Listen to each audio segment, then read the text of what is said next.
चलो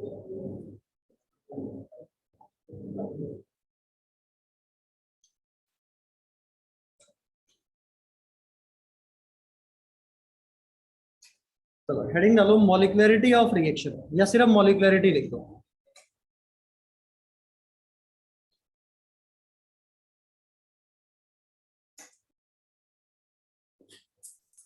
सिर्फ हेडिंग क्या डालेंगे? मॉलिक्युलरिटी। देखो मॉलिक्युलरिटी होती क्या है?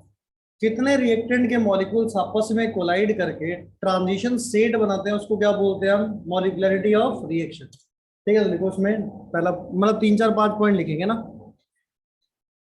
तो पहला पॉइंट लिखो, it is defined as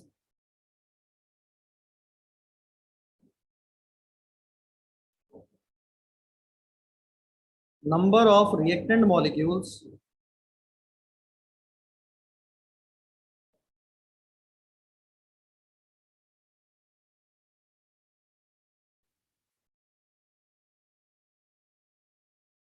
which takes part in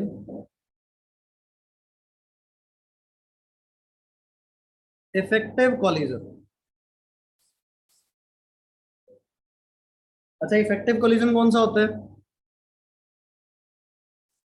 जो प्रॉपर ओरिएंटेशन में कोलाइड करे और एनर्जी बैरियर को भी क्रॉस करे ना।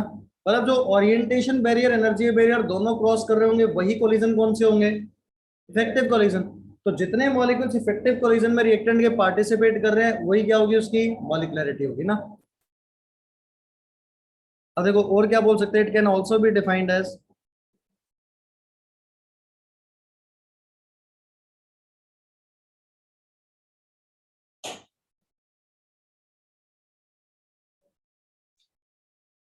number of molecules which make transition state।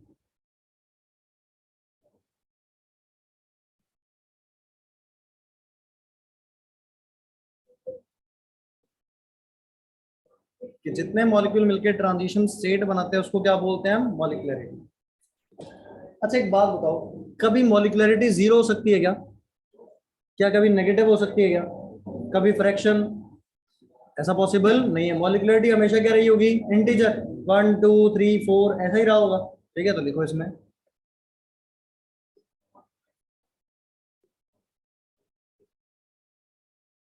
मॉलिक्युलरिटी can never be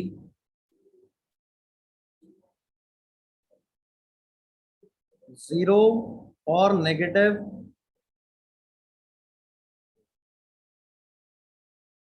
और फ्रैक्शन। ना तो जीरो हो सकता है, ना नेगेटिव हो सकता है, ना फ्रैक्शन हो सकता है। ठीक है। अब एक बड़ी इंपॉर्टेंट बात रहनी है कि जब भी हम किसी रिएक्शंस की जो बात करते हैं ना, जो हम केमिकल काइनेटिक्स में स्टडी करते हैं, तो मैक्सिमम मॉलिक्युलरिटी किसी रिएक्शन की 3 हो सकती है। 3 या फिर 3 से कम। 3 से ज्यादा क्यों नहीं होती? क्योंकि देखो प्रोबेबिलिटी बहुत कम हो जाती है साइमल्टेनियस कोलिजन की 3 से ज्यादा मॉलिक्यूल की, कि 4 मॉलिक्यूल साइमल्टेनियसली कोलाइड करें और क्या बनाए? वो ट्रांजिशन स्टेट। ये प्रोबेबिलिटी क्या होती है? बहुत ही कम। तो अगर प्रोबेबिलिटी बहुत कम होगी तो मॉलिक्युलरिटी रिएक्शन की बहुत मतलब ऐसी 4 होने वाली पॉसिबिलिटी बहुत कम हो जाएगी। तो मॉलिक्युलरिटी जनरली कितनी मिलती है? 1 2 या मैक्सिमम कितनी मिलती है? 3। 3 से ज्यादा रिएक्शन की मॉलिक्युलरिटी नहीं होती ना। तो कहीं ऐसा लिखा था यूनिमॉलिक्यूलर, उसका मतलब रिएक्शन की मॉलिक्युलरिटी कितनी है? 1। बाय मॉलिक्यूलर क्या हो जाएगा? 2। तो ऑर्गेनिक के अंदर ऐसे नाम आएंगे, bye molecular nucleophilic substitution reaction, मतलब उस रिएक्शन की मॉलिक्युलरिटी कितनी होगी? 2। यूनिमॉलिक्यूलर न्यूक्लियोफिलिक सब्स्टिट्यूशन मतलब मॉलिक्युलरिटी कितनी रही होगी? 1। तो मैक्सिमम मॉलिक्युलरिटी क्या हो सकती है? 3। 3 से ज्यादा पॉसिबल नहीं होने वाली ना। तो लिखो molecularity of reaction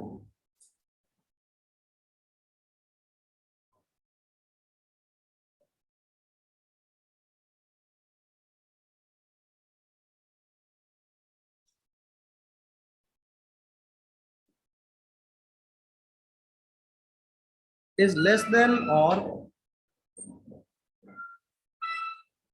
equal to 3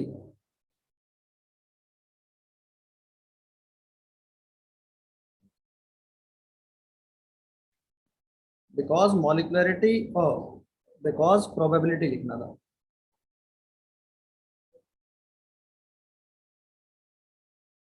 because probability of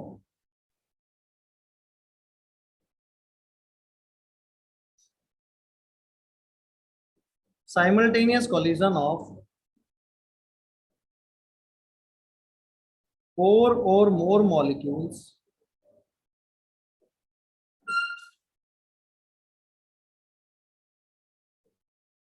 in proper orientation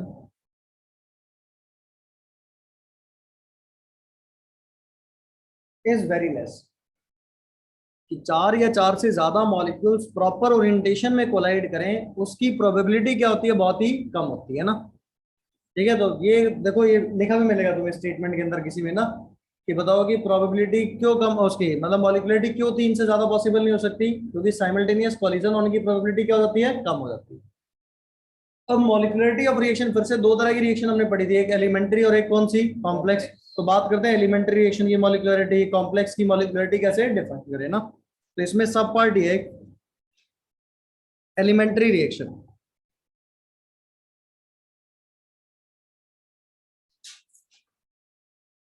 अच्छा, कौन सी होती है elementary reaction, single step reactions are called as elementary reaction. अच्छा, कोई अगर एक ही स्टेप में रिएक्शन हो रही है तो उसमें कोई इंटरमीडिएट तो नहीं बनता होगा, तो मतलब एलिमेंट्री रिएक्शन कौन सी होगी, सिंगल स्टेप रिएक्शन जिसमें कोई इंटरमीडिएट फॉर्म नहीं होता ना। तो चाहे दोबारा से डेफिनेशन लिख देते हैं, these are single step reactions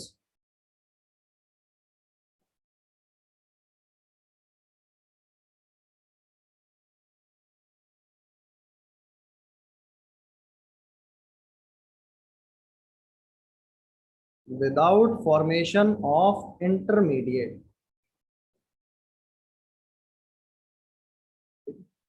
अच्छा, एलिमेंट्री रिएक्शन के लिए मॉलिक्युलरिटी किसके बराबर होती है, जैसे ऑर्डर किसके बराबर होता था, सम ऑफ स्टोइकियोमेट्रिक कोएफिशिएंट, तो मॉलिक्युलरिटी भी किसके बराबर होता है, sum of stoichiometric coefficient of reactants. तो क्या ऑर्डर और मॉलिक्युलरिटी क्या हो जाएंगे, बराबर हो जाएंगे।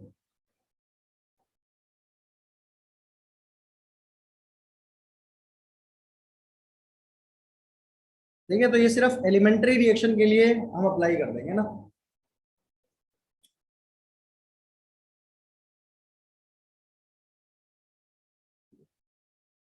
अच्छा, एक छोटी सी बात और सुनना, अगर कभी ऐसी रिएक्शन है H2 plus I2 gives 2 times of HI, और बोल दे ये एलिमेंट्री रिएक्शन है, तो बताओ इसकी मॉलिक्युलरिटी क्या हो जाएगी।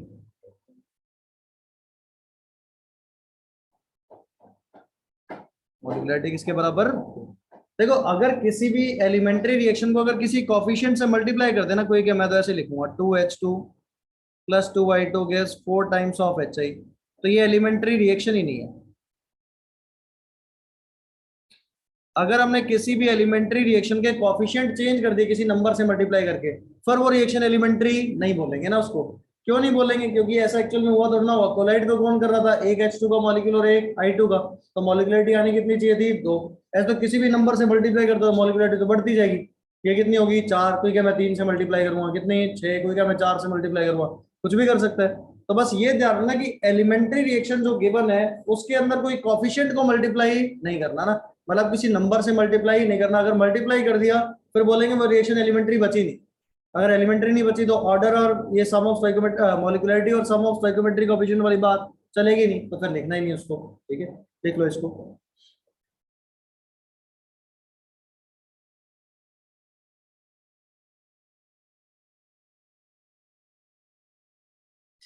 सिंगल स्टेप रिएक्शन का एनर्जी प्रोफाइल बना सकते हो क्या, एनर्जी प्रोफाइल मतलब energy versus progress of reaction. Yes sir, बनाए थे क्या अपने ग्राफ ऐसे, जहाँ एक्टिवेशन एनर्जी और सारी चीजें समझी थी।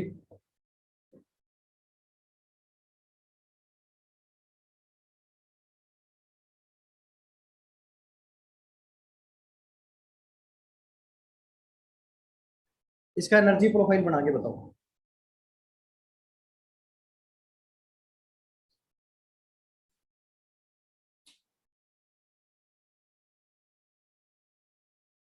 सर एक सेकंड रुक जाओ, प्रोग्रेस ऑफ रिएक्शन कैसे बनाइए,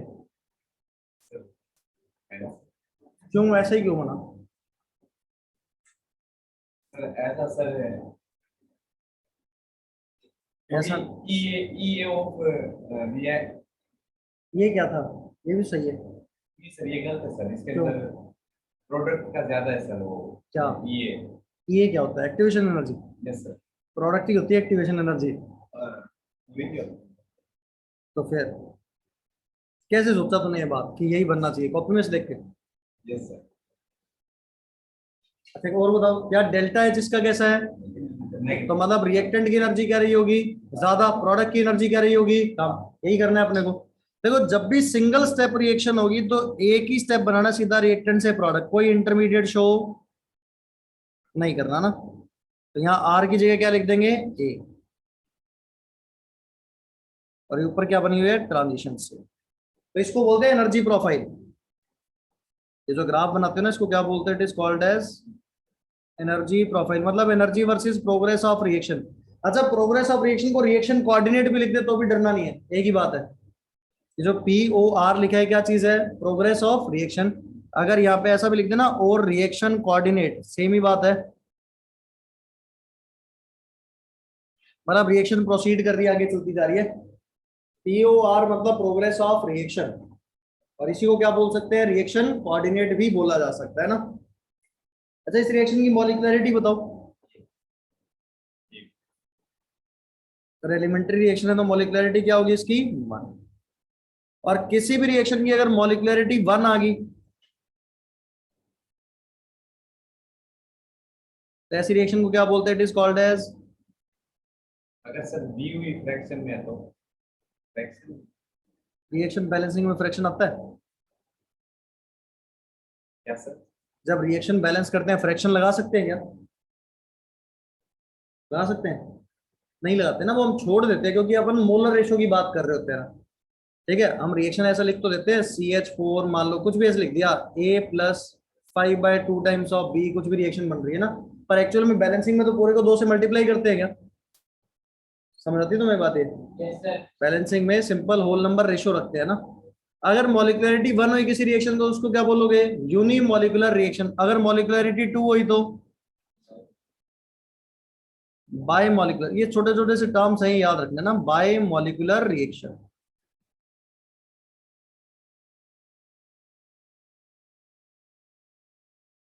अब चलेंगे कॉम्प्लेक्स रिएक्शन के पास।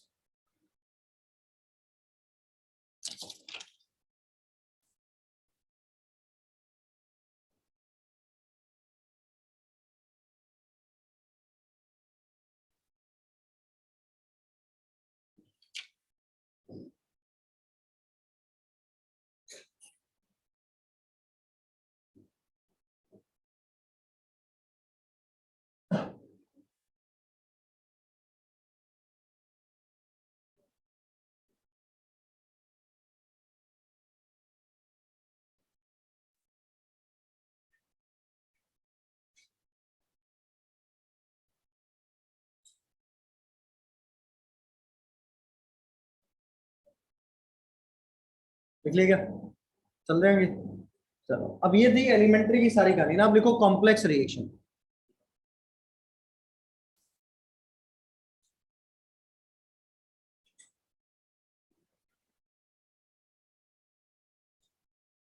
कॉम्प्लेक्स रिएक्शन कौन सी होती है? जो दो या दो से ज्यादा स्टेप में हो। अब देखो, दो या दो से ज्यादा स्टेप में हो रहे हो तो बीच में क्या बन रहे होंगे? इंटरमीडिएट। ठीक है, तो ऐसी रिएक्शन जो दो या दो से ज्यादा स्टेप में और उसमें इंटरमीडिएट बने, उसको क्या बोलते हैं? Complex reaction. तो लिख देते हैं definition.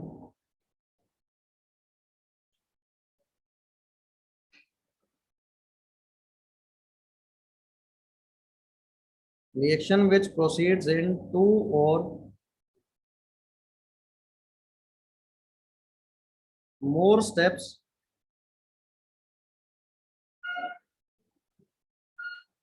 with formation of intermediate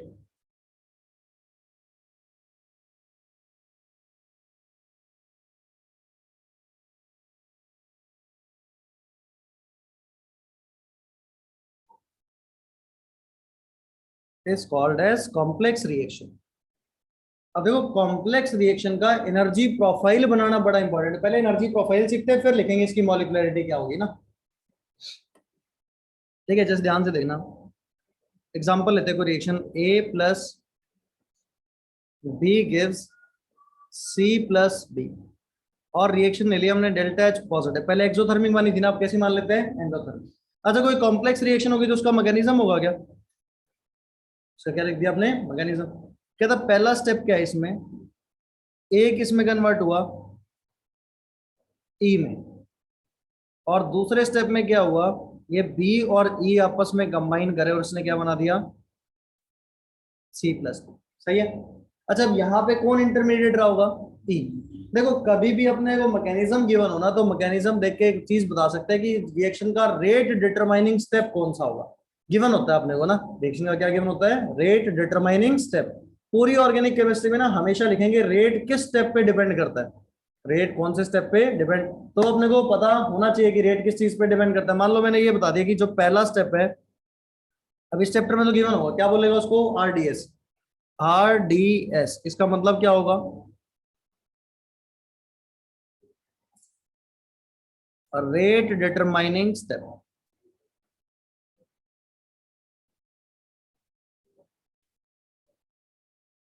क्या लिख दिया है,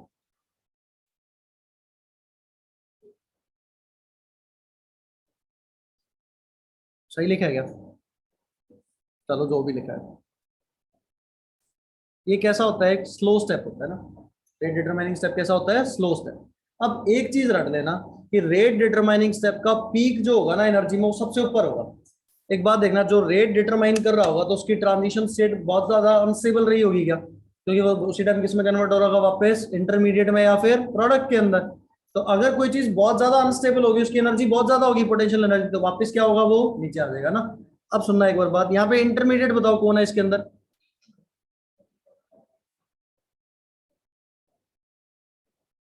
ये क्या चीज है, इंटरमीडिएट। तो पहले हम तो डायरेक्टली ए से सीधा बी बना रहे थे क्या, अब डायरेक्टली ए से सीधा बी तो नहीं बन रहा होगा, इसमें पहले ए से क्या बनेगा, ई, और फिर ई और बी कंबाइन करके क्या बनाएंगे, प्रोडक्ट सी और डी। अब यहाँ एनर्जी प्रोफाइल ध्यान से सुनना, ये बड़ी इंपॉर्टेंट कहानी है ना। मैंने इधर लिखा रेट, इधर लिखा प्रोग्रेस ऑफ रिएक्शन, लिख रहा है क्या। अब यहां बताओ सबसे पहला काम तो रिएक्टेंट की एनर्जी क्या रही होगी, कम, प्रोडक्ट की एनर्जी क्या रही होगी, ज्यादा। रिएक्शन कैसी है, एंडोथर्मिक। तो स्टार्ट तो कहीं यहां से हो रहा होगा और ऊपर पहुंच रहा होगा। तो ये मैंने क्या किया, पहला एक स्टेप बनाया, थोड़ा सा एक बार और सुंदर बना दूं।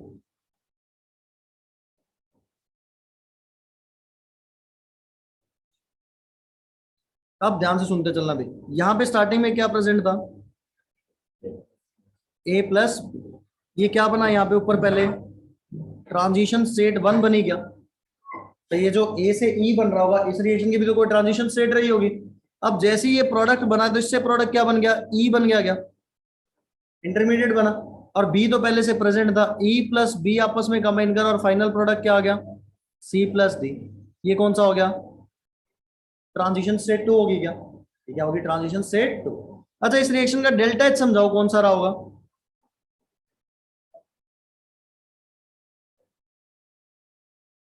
चेक करो, ये वाली वैल्यू क्या डेल्टा एच बता रही होगी क्या, यस। क्या ये वाली वैल्यू किसको बता रहा होगा, डेल्टा एच। यही समझ आता है कि तुम्हें प्रोडक्ट की एनर्जी माइनस रिएक्टेंट की एनर्जी, यही क्या होता है, डेल्टा एच। अच्छा एक बात तो पहले स्टेप की एक्टिवेशन एनर्जी कौन सी रही होगी, मैं वहां पे समझाता हूँ। स्टेप नंबर वन की एक्टिवेशन एनर्जी क्या यहां से लेके यहां तक होगी क्या, ये पूरी एनर्जी क्या होगी, स्टेप नंबर वन की एक्टिवेशन एनर्जी। अगर स्टेप नंबर टू की एक्टिवेशन एनर्जी, मतलब इसकी क्या रहा होगा, यहाँ बी प्लस ई से लेके यहाँ तक बताना, तो यहाँ से लेके यहाँ तक क्या रही होगी इसकी एक्टिवेशन एनर्जी। कितनी बात समझ आती है तुम्हें, ये एक्टिवेशन एनर्जी किसकी हुई, स्टेप नंबर वन, ये वाली एक्टिवेशन एनर्जी किसकी, स्टेप नंबर टू की, और ये वाला डिफरेंस क्या बता रहा है, डेल्टा एच। अब देखो यहाँ पे पी किसका ऊपर है, पहले स्टेप का ऊपर है क्या, ये पहला स्टेप, और ये कौन सा दूसरा, पी किसका ऊपर है, पहले स्टेप का। देखो रिएक्शन का जो रेट डिटरमाइनिंग स्टेप होता है ना, आरडीएस, उसका पी हमेशा सबसे ऊपर होता है। किसी भी रिएक्शन का जो रेट डिटरमाइनिंग स्टेप होगा उसका पीक क्या होगा, सबसे ऊपर। अगर यहाँ पे ऐसा होता है कि सेकंड स्टेप आरडीएस होता तो ये वाला कहाँ पे जाता, नीचे, और ये कहाँ चला जाता, ऊपर। समझ आ रही बात, तो जो भी आरडीएस होगा वो क्या रहने वाला है, अभी उसका पीक क्या होगा, सबसे ऊपर। तो अब यहाँ पे अगर मैं लिख दूं, ध्यान से सुनना, इस रिएक्शन की एक्टिवेशन एनर्जी को बोल दूं मैं ई ए वन, और इस रिएक्शन की एक्टिवेशन एनर्जी को बोल दूं ई ए टू। तो एक्टिवेशन एनर्जी फॉर फर्स्ट कौन सी रही होगी, वरना थोड़ा टेढ़ा बना रहा हूं मैंने, वो डेल्टा एच लिखा हुआ है, या हटा दूंगा डेल्टा एच, वो ये तो दूसरी चीजें हटती जा रही हैं। E A2 डेल्टा एच थोड़ा इधर खिसका देंगे, पहले एक्टिवेशन एनर्जी शो कर देते हैं यहां से ला के, कौन सी एक्टिवेशन एनर्जी होगी, E A1, ये वाली कौन सी रही होगी, E A2, और ये वाला डिफरेंस कौन सा है, डेल्टा एच। तो मेन क्या चाहिए यहाँ पे भी, जो भी रेट डिटरमाइनिंग स्टेप होगा उसका पीक क्या होगा सबसे ऊपर, यानी कि जो मैक्सिमम पीक इज फॉर,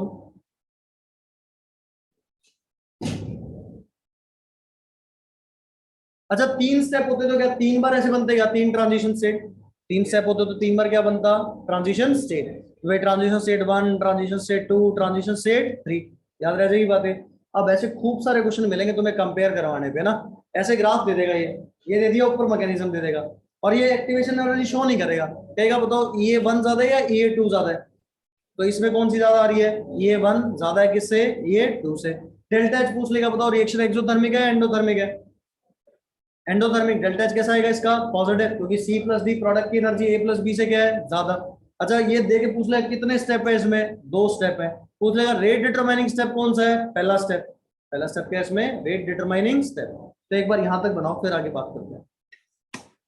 अभी मॉलिक्यूलरिटी की बात नहीं करी, अभी कॉम्प्लेक्स रिएक्शन का हमने क्या बनाना सीखा है, एनर्जी प्रोफाइल।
धीरे धीमा स्टेप, क्या हो गया, जो रेट डिटरमाइन कर रहा है वो फास्ट होगा, अगर बहुत ही फास्ट हो गया वो रेट क्या डिटरमाइन कर रहा है, वो हो ही गया स्टेप। पूरे ओवरऑल रिएक्शन का जो रेट किस चीज पे डिपेंड करता है, स्लोवेस्ट स्टेप पे।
चले आगे भी। अब एक बात बता, क्या जो ओवरऑल कॉम्प्लेक्स रिएक्शन है वो तो कई स्टेप में हो रही है, पर इसके जो इंडिविजुअल स्टेप है वो सारे क्या अपने आप में एलिमेंट्री स्टेप है क्या? वो सारे अपने आप में कैसे हैं? एलिमेंट्री। तो क्या जो स्टेप नंबर 1 है वो एलिमेंट्री है, एक ही स्टेप हो रहा है ए से ई, उसकी मॉलिक्युलरिटी कितनी रही होगी? 1। अगर स्टेप नंबर 2 की मॉलिक्युलरिटी कितनी रही होगी? 2। क्या हम इंडिविजुअल एलिमेंट्री स्टेप की तो क्या बता सकते हैं? मॉलिक्युलरिटी बता सकते हैं, पर क्या ओवरऑल कॉम्प्लेक्स रिएक्शन की बता सकते हो क्या? तो कॉम्प्लेक्स रिएक्शन की वैसे कोई मॉलिक्युलरिटी डिफाइन नहीं होती ना। पर अगर पीछे पड़ जाएंगी, बताओ कॉम्प्लेक्स की बताओ मॉलिक्युलरिटी। तो कॉम्प्लेक्स रिएक्शन में जो रेट डिटरमाइनिंग स्टेप होता है, कॉम्प्लेक्स रिएक्शन का जो क्या होता है? रेट डिटरमाइनिंग स्टेप, उसकी जो मॉलिक्युलरिटी होगी वही क्या बोल देंगे? ओवरऑल रिएक्शन की मॉलिक्युलरिटी। तो बताओ यहाँ पे इसकी कॉम्प्लेक्स रिएक्शन की मॉलिक्युलरिटी कितनी होगी? 1, क्योंकि आरडीएस की कितनी है? 1 है। ठीक है, तो ये 2 पॉइंट लिख देते हैं। देखो, each step of complex reaction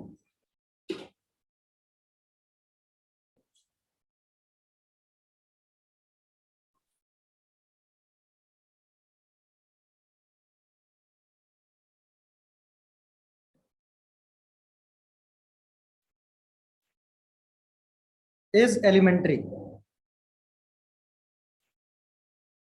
जैसे कॉमन लगा लिखना, सो each step has its own molecularity।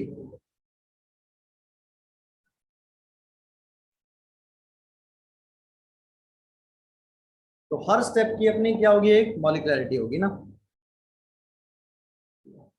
अब अगर कभी कॉम्प्लेक्स रिएक्शन की मॉलिक्युलरिटी डिफाइन करनी पड़ जाए तो जो आरडीएस की वही क्या होगी? रिएक्शन की मॉलिक्युलरिटी। तो अगला पॉइंट लिख दो।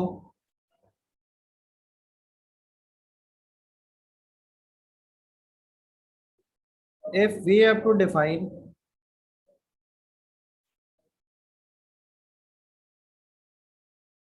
molecularity of complex reaction,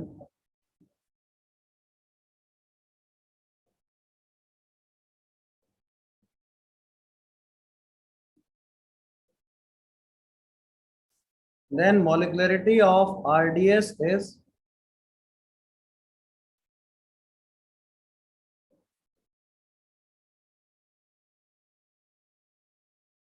overall molecularity of reaction।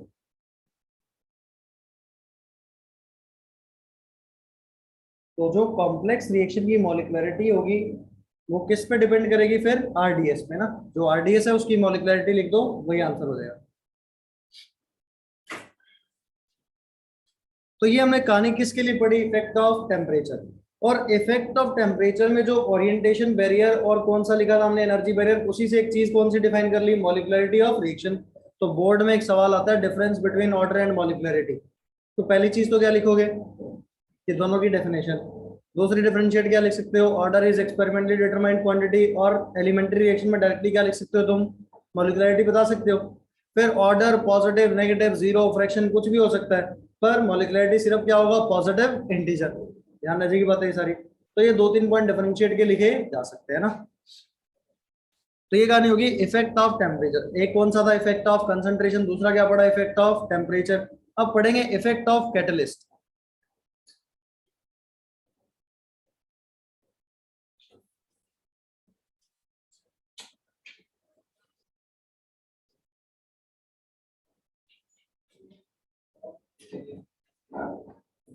Effect of catalyst on rate of reaction. कि कैटलिस्ट का क्या इफेक्ट होगा रेट ऑफ रिएक्शन। अच्छा बताओ, कैटलिस्ट क्या चीज होता है? रिएक्शन जो रिएक्शन रेट ऑफ रिएक्शन को अल्टर कर दे, या तो बढ़ा दे या घटा दे, उसको क्या बोलते हैं हम? कैटलिस्ट। जो बढ़ाता है उसका नाम पॉजिटिव कैटलिस्ट, जो घटाता है उसका। अच्छा, कैटलिस्ट कभी रिएक्शन को इनिशिएट नहीं कर सकता, यही करता है ना? इनिशिएट नहीं करता, सिर्फ रेट ऑफ रिएक्शन को बढ़ाता है या फिर घटाता है। कैटलिस्ट कभी नेट कंसंट्रेशन चेंज नहीं होती, उसकी क्या होती है? फिजिकल स्टेट चेंज हो सकती है, पर उसकी केमिकल कॉम्पोजिशन चेंज नहीं होती।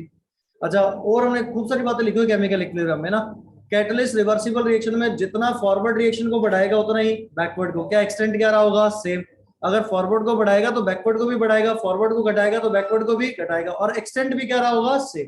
तो ये सारी बातें लिखते हैं। अब ये जो कैटालिसिस प्रोसेस होगा ना, ये 2 तरीके का हो सकता है, एक होमोजीनियस और एक जब हेट्रोजीनियस रिएक्शन की बात करेंगे ना, वो आएगा सरफेस केमिस्ट्री में। तो किसमें आने वाला है? Surface chemistry.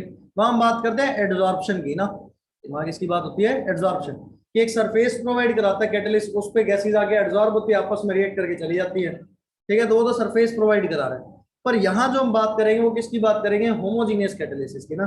तो ये रिएक्शन के पाथ को चेंज कर देता है। अगर मैंने किसी रिएक्शन की एक्टिवेशन एनर्जी कम कर दी तो क्या बहुत जल्दी रिएक्टेंट किसमें कन्वर्ट हो जाएगा? प्रोडक्ट में। क्या रेट बढ़ गया? रेट क्या हो गया? इंक्रीज। तो ऐसे कैटलिस्ट को क्या बोलते हैं हम? Positive catalyst. अगर किसी ने एक्टिवेशन एनर्जी बढ़ा दी तो क्या होगा? रेट कम हो गया होगा, तो वो कौन सा कैटलिस्ट हो गया होगा? नेगेटिव। तो मतलब जो हम हेट्रोजीनियस रिएक्शंस की बात करेंगे तो वहां पे रेट क्यों चेंज हो रहा होगा? क्योंकि एक्टिवेशन एनर्जी क्या कर रहा होगा? Catalyst change. तो वो पाथ ऑफ रिएक्शन चेंज कर देता है। तो क्या चेंज करता है? Path of reaction. वो बात करेंगे कैसे पाथ ऑफ रिएक्शन को चेंज करता है ना। तो अभी लिखते हैं इसमें। तो पहले कैटलिस्ट की कुछ पॉइंट्स लिख रहे हैं ना। देखो, substance which increases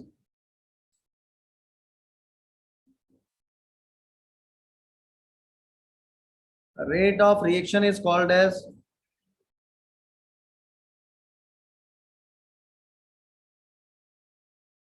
positive catalyst. अच्छा, कुछ भी गिवन ना हो तो पॉजिटिव ही मानते कैटेलिसिस ना, कभी नेगेटिव खुद से अज्यूम नहीं करना।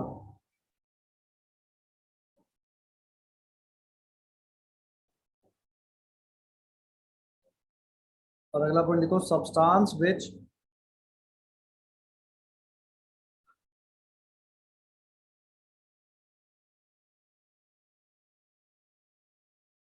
decreases rate of reaction is called as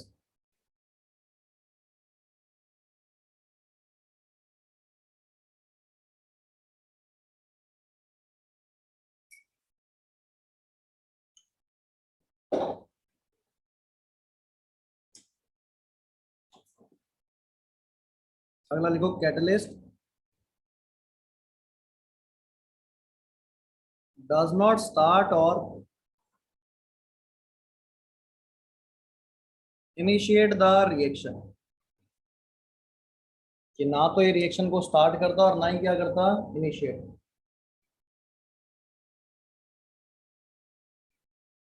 क्या कंसंट्रेशन चेंज होगी क्या कैटलिस्ट की? चेंज होने वाली नहीं है।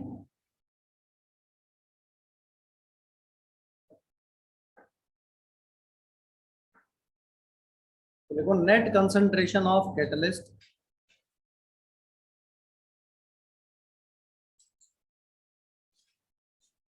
Is constant.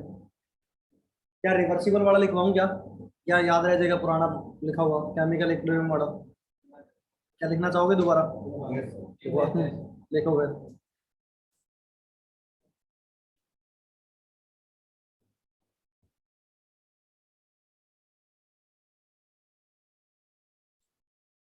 यहाँ तक लिखो पहले।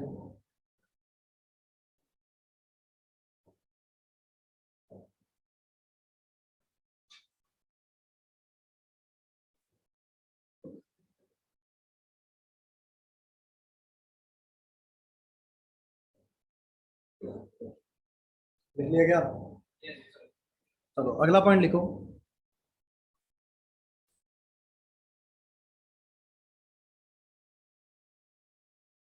कैटलिस्ट इंक्रीजेस और decreases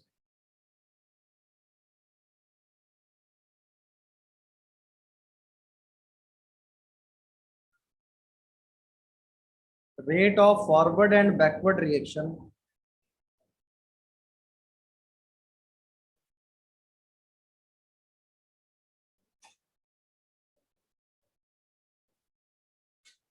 up to same extent।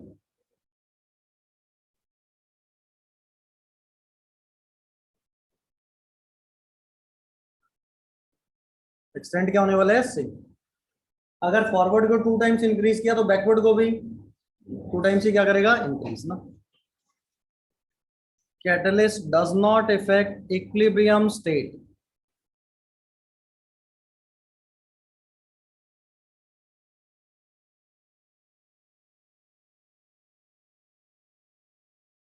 State and equilibrium concentration. ना तो इक्विलिब्रियम स्टेट को चेंज करता ना इक्विलिब्रियम कंसंट्रेशन को। ठीक है। अब देखो कैटलिस्ट रेट ऑफ रिएक्शन को जो काइनेटिक्स में पढ़ना है अपने को ना, वो कैसे चेंज करता है, bye changing the path of reaction. Path of reaction क्या कर देगा, चेंज कर देगा ना। तो लिखो अगला point.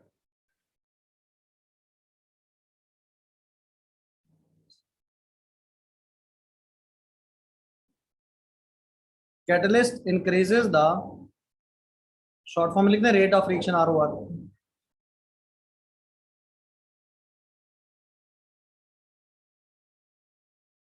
Bye changing the path of reaction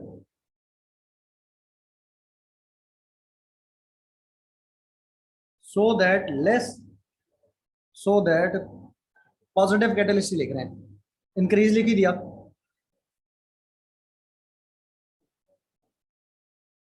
so that less activation energy is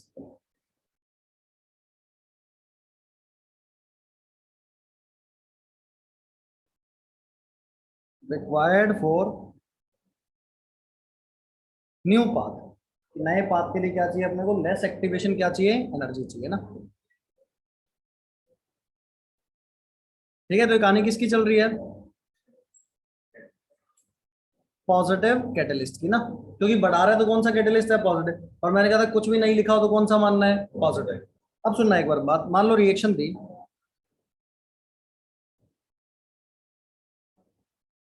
ए से बी, ठीक है, यहाँ पे सी क्या यूज कर लिया हमने, कैटलिस्ट। ठीक है, अब बिना कैटलिस्ट भी यूज कर सकते थे, विद कैटलिस्ट भी कर सकते थे। तो अगर मैंने विदाउट कैटलिस्ट लिया तो हमने एनर्जी प्रोफाइल बनाई, क्या रहा होगा, energy versus progress of reaction. तो मान लो डेल्टा एच पॉजिटिव मान लो, इसका कैसा भी जो तुम्हारा मन करता हो, मैंने पॉजिटिव मान लिया। क्या रहा होगा, यहाँ पे क्या रहा होगा ए, और यहाँ क्या रहा होगा B, सही है। और यहाँ इसकी कोई ट्रांजिशन स्टेट बन रही होगी। ठीक है, ये वाली कहानी क्या चल रही है, विदाउट कैटलिस्ट, मतलब हमने कोई कैटलिस्ट यूज नहीं किया हुआ ना। देखो अब कैटलिस्ट का काम क्या होता है, ये ए के साथ मिलके ना एक कंपाउंड बना देता है, स्टेबल कंपाउंड, ए प्लस सी मिलके बनाता है ए सी स्टार, इसको बोलते हैं एक्टिवेटेड कॉम्प्लेक्स। इसको क्या बोलते हैं, एक्टिवेटेड कॉम्प्लेक्स। और ये बाद में टूटता है किसमें, बी, और साथ में क्या हो जाता है C। तो देखो पहले जो ट्रांजिशन स्टेट हम बोल रहे थे वो क्या होगा, ए के पुराने बॉन्ड टूट रहे थे, बी के नए बॉन्ड बन रहे होंगे। पर यहाँ जो कैटलिस्ट, मतलब जो कैटलिस्ट यूज करने के बाद ट्रांजिशन स्टेट बनी, वो कौन सी बन गई है, एक्टिवेटेड कॉम्प्लेक्स। तो कहता है ये जो एक्टिवेटेड कॉम्प्लेक्स होता है ये उसकी ट्रांजिशन स्टेट के कंपेरेटिव में ज्यादा स्टेबल है। तो अगर स्टेबल होगा तो उसकी पोटेंशियल एनर्जी क्या रही होगी, कम। तो ये वाला जो पीक ऊपर था ये कहाँ हो जाएगा, नीचे शिफ्ट हो जाएगा। तो जो नया पाथ नजर आएगा अपने को, पाथ कैसे चेंज किया उसने, ऐसा बना दिया। अब ये क्या बना दिया, यहाँ पे ए सी स्टार बन गया। ये वाला जो पॉइंट है कौन सा है, ए सी, ये साथ एक्टिवेटेड कॉम्प्लेक्स बन गया यहाँ पे। अब एक बात बताओ, कौन सी एक्टिवेशन एनर्जी ज्यादा है, विद कैटलिस्ट के विदाउट कैटलिस्ट। ये वाला क्या हो गया, विद कैटलिस्ट। तो दोनों की एक्टिवेशन एनर्जी लिख देते हैं एक बार ना, अलग पेन से। ये लिख दिया सिर्फ ई ए, और ये कौन सी लिख दी, ई ए सी।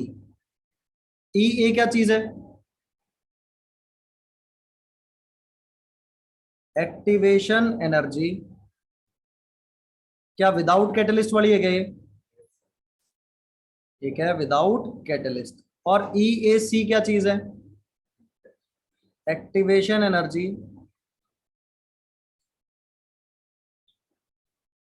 With catalyst.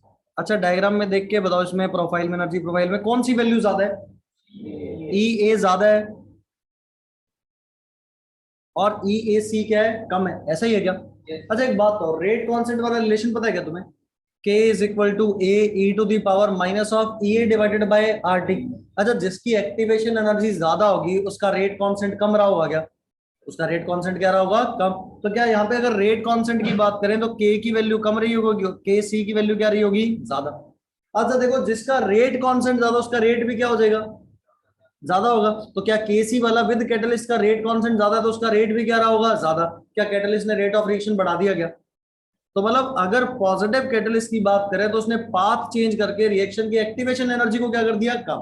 कि पहले एक्टिवेशन एनर्जी क्या लग रही थी, ज्यादा, तो उसने एक स्टेबल एक्टिवेटेड कॉम्प्लेक्स बनाना शुरू कर दिया, तो उसकी एक्टिवेशन एनर्जी क्या होगी, कम होगी। तो अगर एक्टिवेशन एनर्जी कम होगी तो रेट ऑफ कांस्टेंट क्या हो जाएगा, ज्यादा। तो रेट कांस्टेंट ज्यादा हो जाएगा तो रेट ऑफ रिएक्शन भी क्या हो जाएगा, ज्यादा। क्या देखो ये दोनों एक दूसरे के इनवर्स होते हैं क्या। रिलेशन क्या होता है, k इज इक्वल टू, मिटा दूंगा अभी वैसे लिख रहा हूँ, e to the power minus of E A divided by R T. तो जिसकी एक्टिवेशन एनर्जी ज्यादा उसका रेट कांस्टेंट क्या होगा, कम। क्या विदाउट कैटलिस्ट एक्टिवेशन एनर्जी ज्यादा थी तो उसका रेट कांस्टेंट कम रहा होगा। विद कैटलिस्ट एक्टिवेशन एनर्जी कम है तो उसका रेट कांस्टेंट क्या रहा होगा, ज्यादा। और जिसका रेट कांस्टेंट ज्यादा उसका रेट भी क्या रहा होगा, ज्यादा। क्या रेट इंक्रीज हो गया क्या। क्लियर है बात है। यहाँ क्वेश्चन पता कैसे आते हैं, ध्यान से सुनना है एक बार।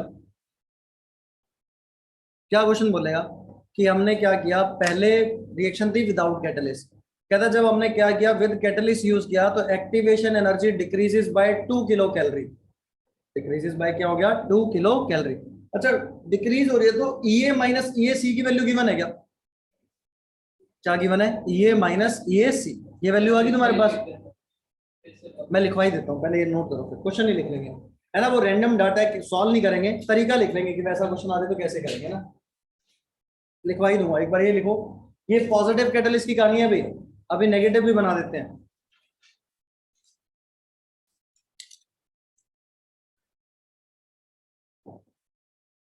लिख ले, किसका इंतजार कर रहा है। एनसीईआरटी का काम पूरा है क्या सभी का, पूरा। कैनेटिक्स में तूने क्या शुरू कर रखा है, क्या कर लिया। जो आपने पहले दिन दिए थे। पहले कौन से दिए, एबीसीडी सेक्शन नहीं, रेजोनेंस वाले, एनसीईआरटी के, एनसीईआरटी। उसके बाद आगे कुछ नहीं किया और। उसके बाद तो आपने दिए ही नहीं सकने के लिए एनसीईआरटी। उसमें से शीट में से भी दिए थे, सीट वाले प्रीवियस ईयर दिए थे, सीट वाले तो नहीं सब प्रीवियस ईयर मुझे पता ही नहीं आपने दिए थे। क्लास लगाने पड़ते हैं उसमें। आज कर दिया। ये रिपीट करो, कोई भी चैप्टर का काम नहीं छोड़ना भी। ऐसा ना हो कि साल के एंड में 10 चैप्टर रह जाएं जिनका काम ही नहीं पूरा। काम साथ साथ में पूरा करते रहो, चाहे सवाल कम कर लो, 100 कर लो एक चैप्टर के, पर वो तसल्ली से कर लो सॉल्व कर करके ना।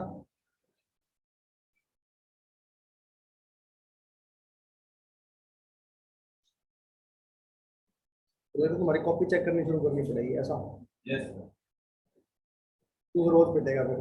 सर। रोज सर मैं करता हूँ सर, आप इतना अंडररेटेड सर। ये स्ट्राइक में भी आपकी सब किससे बेटा था, इमोशनली पिटा है इसको, तो पता नहीं क्या है। टीम बना रहे हैं। आओ ठीक बना रहा है।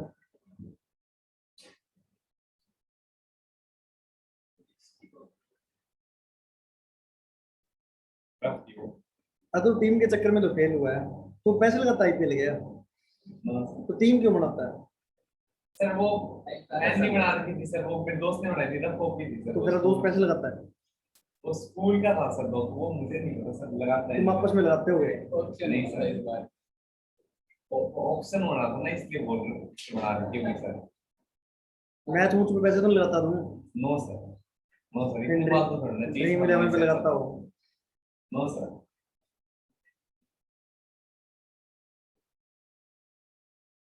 रोज के 5 रुपए कमा सकता है, 49 लगेंगे 54 आएंगे, 5 रुपए बढ़ेंगे रोज के तरह, जरूरी नहीं है वैसे। 54 तो आ ही जाते हैं।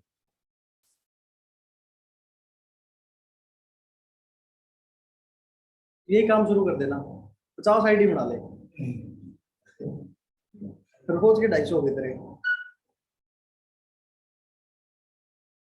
क्या तो तुका बैठ ही जाए, मैथ यहाँ अप्लाई कर तू, परमुटेशन कॉम्बिनेशन ना, 22 में से 11 की टीम बनानी, 50-60 टीम बना ले, कभी तो 1 करोड़ जीत ही जाएगा। सही में जीत तो ले आया है, एक करोड़ जीत गया है ना, तेरी हम तो आज तक नहीं जीते।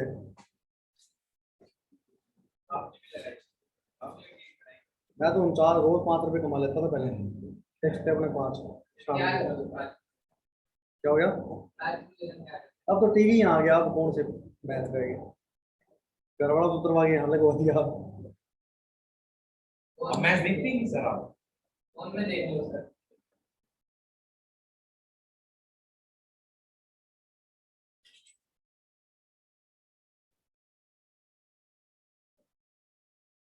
सर कट ऑफ कितनी जाएगी सर केवीपीवाई की? तू पेपर दे के भी आया? देखिए आए ना सर। कौन कौन दे के आया और पेपर?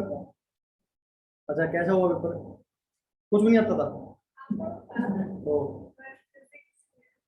केमिस्ट्री में कितने क्वेश्चन करे हो गए थे? सर अगर 45-50 तक कट ऑफ चली जाए तो हमें क्लियर हो सर। 50 जाती नहीं, 42-43 जाएगी। सर इस पहले बार कहता था आसान सर। है वो। पेपर हर बार आसान होता है। केवीपीवाई का 11वीं का पेपर आसान होता है ना, 12वीं वाला अच्छा आता है। जनरल की कितनी जाएगी सर? कितनी जाएगी? 46-47 है।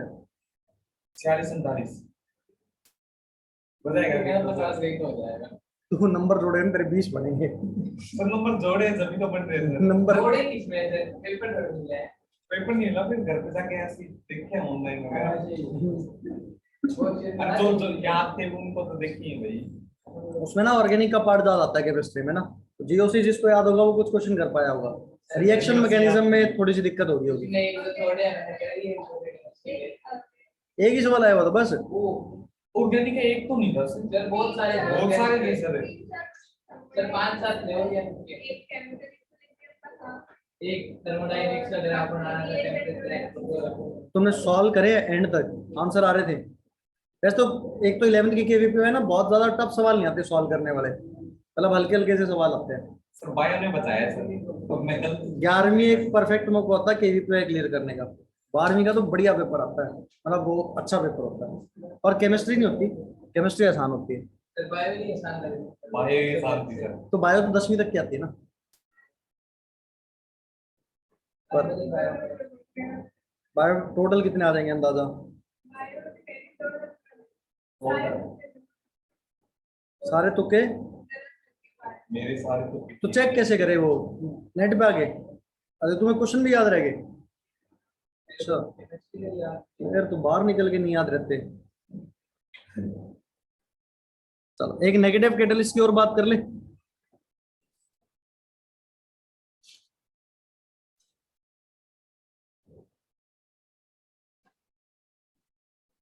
मतलब आ जाएंगे 40 एक नंबर ऐसा? 40 आ सकते हैं टोटल? देखो एक अभी तो 12वीं क्लास में केमिस्ट्री बचा लेती है, 40 नंबर की आएगी। 40 में से आदित्य राज के थे 35, पता नहीं 35 36 37 नंबर थे उसके, किसके? आदित्य राज के। आज तक स्पायरिंग पे एक ही तो केवीपी क्वालिफाई हुआ है। कौन? स्पायरिंग पे छोड़ना पड़ता था वो। स्पायरिंग जो हमसे 11वीं 12वीं पढ़ा भी थे, आपको सच्ची बात बताते हैं, एक बच्चे का क्वालिफाई हुआ आज तक। उसको भी मैंने 11वीं में तो हो ही जाता है इजीली, 11वीं में बच्चे तैयारी नहीं करते, तो उन्हें 11वीं में शुरू से करी थी।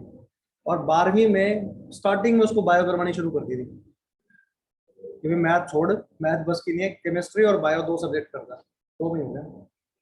तो वो कर रहा है, आइसर में है वो, मतलब उसने बीटेक बूटेक नहीं करी। तुक्के से भी हो सकता है। क्या हो सकता है? मैं 80 में से 70 क्वेश्चन दे रहा है उसके मार्क। आप से क्या अरे ऐसी क्वेश्चन पढ़ रहे तो बिल्कुल। देखो बच्चों में ना थोड़ा सा कई बार दिमाग कम होता है। मेरे को पता है, मान लो कट ऑफ 12वीं की 55 नंबर जानी है, मैं 40 का अटेम्प्ट करके आऊँ तो उसका फायदा ही क्या है? कोई फायदा नहीं है। अगर वो अटेम्प्ट ही 40 का हुआ है, फिर तो लग दो काम पे, सारे निपटाए हो, एक भी ना छोड़ो। भाई 40 पे भी क्या दिखाएगा? Not qualified. और 0 पे भी क्या दिखाएगा? नंबर नहीं आते। आ जाएंगे, क्यों किसी को दिखाने, तेरे को दिखेंगे नंबर। मान लो कट ऑफ गई 55 नंबर, कोई पूछे कितने आए थे? 52, 2 नंबर रहेंगे, नहीं तो हो जाता क्वालिफाई है। 54 तो पता चल जाता है कि क्या, तो तेरे को कट ऑफ का अंदाजा गलत हो गया, 53 तो गई थी, तो 3-4 कम बताने चाहिए। अब एनर्जी प्रोफाइल बनाओ इसकी, सही है याद? अच्छा ये क्या है अपने पास? रिएक्टेंट, और ये क्या है? प्रोडक्ट। अब एक बात देखना, अगर पाथ चेंज करना है इसको, तो एक्टिवेशन एनर्जी नेगेटिव कैटलिस्ट से तो क्या करनी पड़ेगी? ज्यादा, तो ज्यादा करा दे।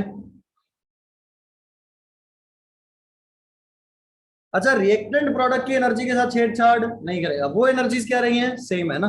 अब एक्टिवेशन एनर्जी लिखो, ये वाली एक्टिवेशन एनर्जी कौन सी है, क्या विदाउट कैटलिस्ट है क्या, और ये वाली एक्टिवेशन एनर्जी क्या है, विद कैटलिस्ट। तो यहां दोनों ग्राफ रिप्रेजेंट भी कर देते हैं, ये वाला कौन सा था, विद कैटलिस्ट, और ये वाला क्या है,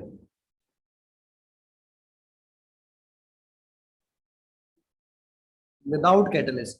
तो यहाँ कौन सी एक्टिवेशन एनर्जी ज्यादा है, विद कैटलिस्ट की एक्टिवेशन एनर्जी ज्यादा है, तो इसका रेट कांस्टेंट क्या हो गया होगा, कम हो गया होगा, तो इसलिए रेट क्या हो जाता है, डिक्रीज हो जाता है।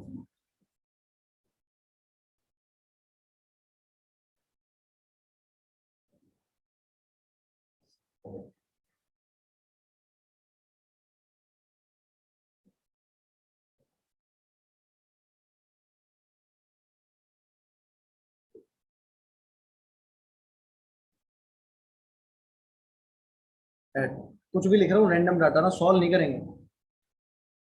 Catalyst decreases the activation energy by 2 kilo calorie, कर लो, 2 कैलोरी तो बहुत ही कम हो गया ना।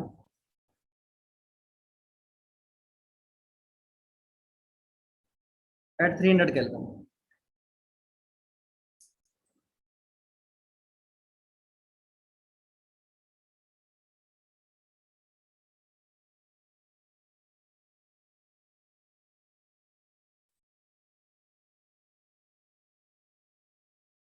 Calculate how many times rate of reaction increase, कितने टाइम हो गया रेट ना, वो निकालना है आपको।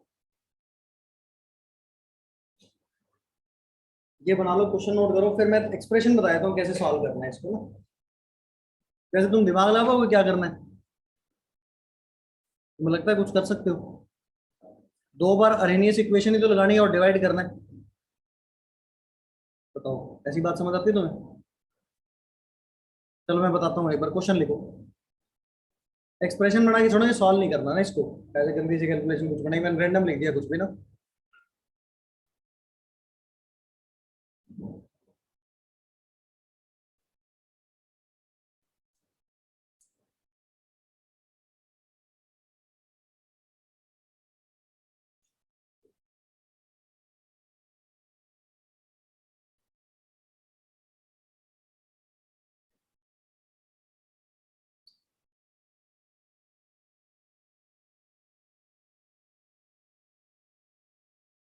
संडे को टेस्ट रख दे काइनेटिक्स का, सैटरडे को सर, सैटरडे सैटरडे को सैटरडे क्लास लगा लेते हैं। संडे को, संडे को, यस सर। सैटरडे को कर टेस्ट होते हैं सर, ठीक है सर, संडे को नेक्स्ट, यस सर, सैटरडे को हर जगह टेस्ट। सर एक दिन में नहीं कर लेगा तो कहाँ तक कर रहे हो, बताऊँ अभी, संडे को सर बैठे हैं,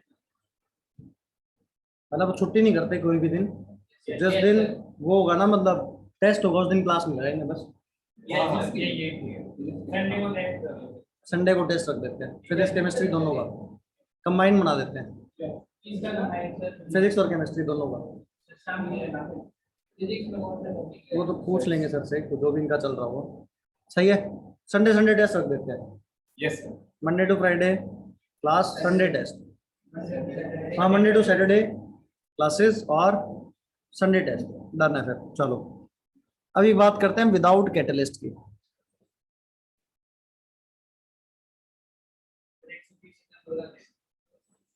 रेट कांस्टेंट के क्या रहा होगा, A E to the power, इसकी एक्टिवेशन एनर्जी सिर्फ ई ए लिखना है, E A divided by R. सही है, ये पहली इक्वेशन होगी।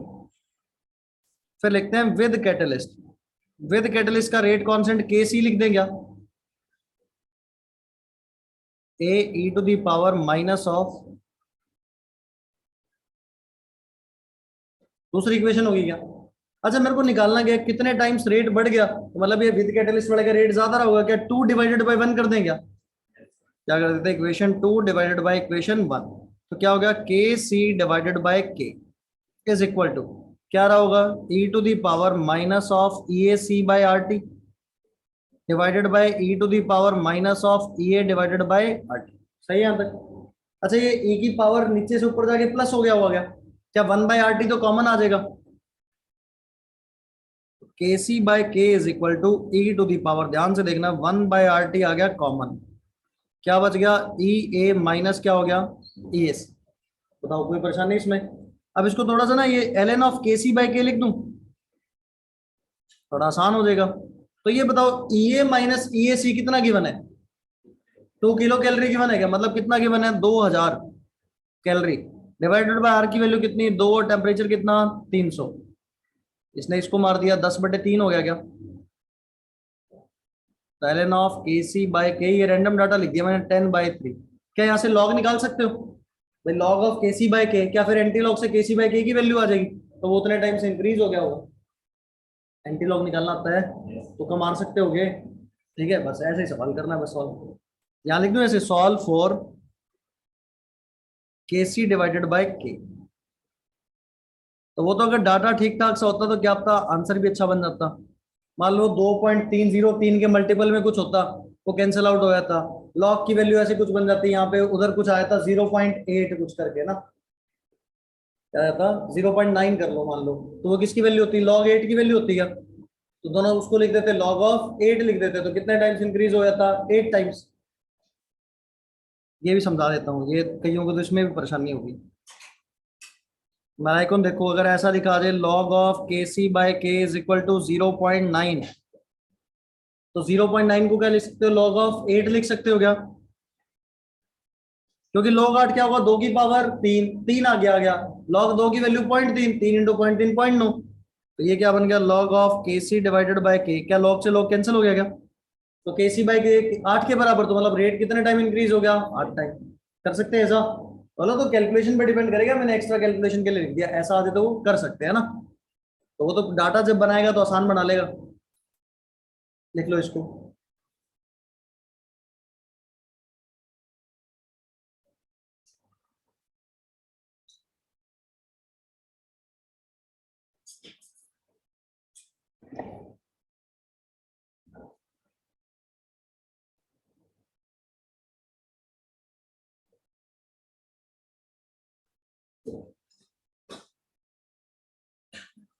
अब बताओ एक बार, कहाँ तक काम दे रखा है तुम्हें, और तुमने कहाँ तक कर रखा है। इंटीग्रेटेड रेट हो गया, नहीं प्रीवियस ईयर में नहीं, मॉड्यूल में, उसमें शीट में रेजोनेंस वाली में। एबीसीडी किया तो पार्ट 2 में थोड़ा मैंने दे रखा है तुम्हें, सेक्शन बी भी दे दिया था, सी डी ई तक दे दिया था ना, एफ भी दे दिया था क्या। फिर आ जाओ सेक्शन जी और एच,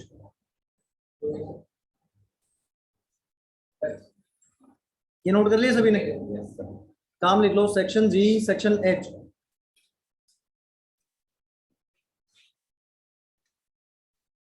ठीक है। फिर आ जाओ मैच द कॉलम पे, मैच द कॉलम पहला दे रखा था ना, तो मैच द कॉलम 1 2 3 तीनों, मैच द कॉलम 1 2 3 तीनों। फिर आ जाओ एक्सरसाइज 2 पार्ट 1, वाह 1 से लेके 20 तक, हाँ तो 16 तक देखे थे, मतलब सारे हो गए, 16 तक कर दिए तूने, बस फिर आगे कर दियो। अच्छा, जिसका ये सारा काम पूरा हो जाए यहाँ तक, उसके बाद करना न्यूमेरिकल वैल्यू टाइप के 1 से 11, जिसका ये सारा काम पूरा हो जाए वो न्यूमेरिकल वैल्यू टाइप 1 से लेके 11 तक, ठीक है, इतना कर लोगे, ठीक है। और बच्चे जिन्होंने अब तक एनसीईआरटी शुरू नहीं किया, पहले वाले, एनसीईआरटी में सारे सवाल रेडियो एक्टिविटी के छोड़ के, 2 एक्सरसाइज में रेडियो एक्टिविटी के सवाल है ना, एक तो ऐसा कुछ बोन्स वाला स्ट्रोंशियम वाला क्वेश्चन है, और एक कार्बन वाला क्वेश्चन है, वो छोड़ के और न्यूमेरिकल वाले क्वेश्चन सॉल्व करने की कोशिश करनी है ना।